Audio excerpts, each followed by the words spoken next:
I was watching I've watched a couple now, actually, of the Pelicans games since they got Demarcus Cousins.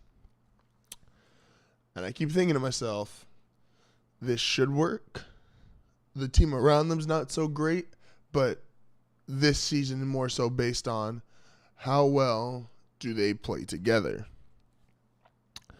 And then I started thinking about it. I don't think this experiment is going to work. And I don't think it's going to work whatsoever.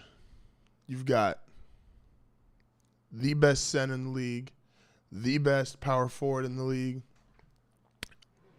Problem is, though, with Anthony Davis, is you have the new version of Troy Tulowitski, which is you have a guy who is clearly better than everybody else at his position, but you've only got him for X amount of games.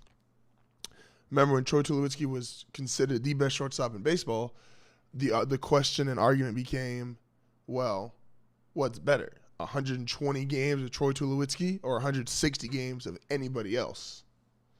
He was that great that not even playing full time, he still put up better numbers, had better production, and was more impactful than anybody else in the sport.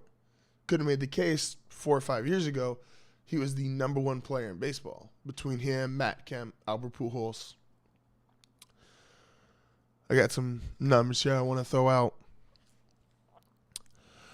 2009, Troy Tulowitzki batted .297, hit 32 home runs, played in 151 games.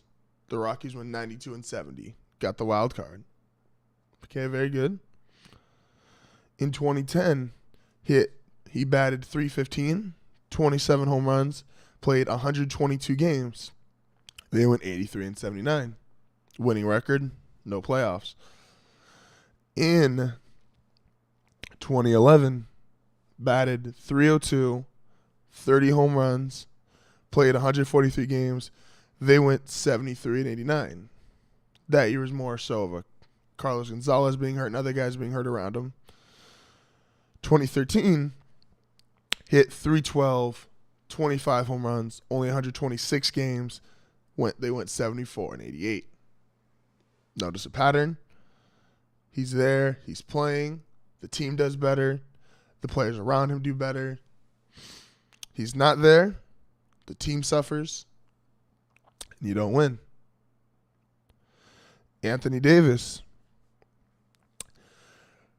The last 4 years, this is the 4 years that he's been a Pelican, so excluding his rookie year where they were still the Hornets.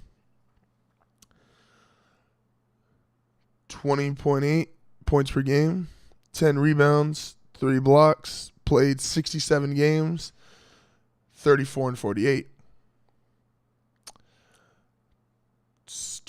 Next year, 24.5 points a game, 10 rebounds, 3 blocks, 45-37, played 78 games. New Orleans made the playoffs. Next year, 24, 10, and 2, plays in 61 games. They go 30-52. This year, 28, 12, 2 blocks, 25-40. Availability is the best ability. If you're only there for 75% of the games, 80% of the games, your team is going to do worse, you might still do great. Like Troy Tulowitzki always put up his numbers, but the Rockies weren't making the playoffs. They weren't making championship runs.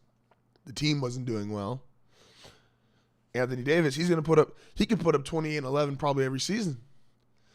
But if you only get him for 55 to 60 games, you can't rely on that. And then you put him next to Demarcus Cousins, who doesn't have an injury history, but is the most ejected player in the league. He's got 100-some technicals, 30-something ejections in 6 years. He's missing 5 to 6 games a year just because he's getting kicked out. So you're telling me my best player is injury prone. My second best player has a mouth and gets himself kicked out of games. How am I supposed to have any kind of consistency as a coach? How am I supposed to have any kind of consistency as a team? They keep talking about, oh, you can always have one or the other on the court at all times during the game. Am I going to have them for every game? Should it work? Yes. Will it work? No. The same way with Troy Tulowitski and Carlos Gonzalez, could not keep both on the field, could not keep any kind of consistency, could not keep any kind of sustained success.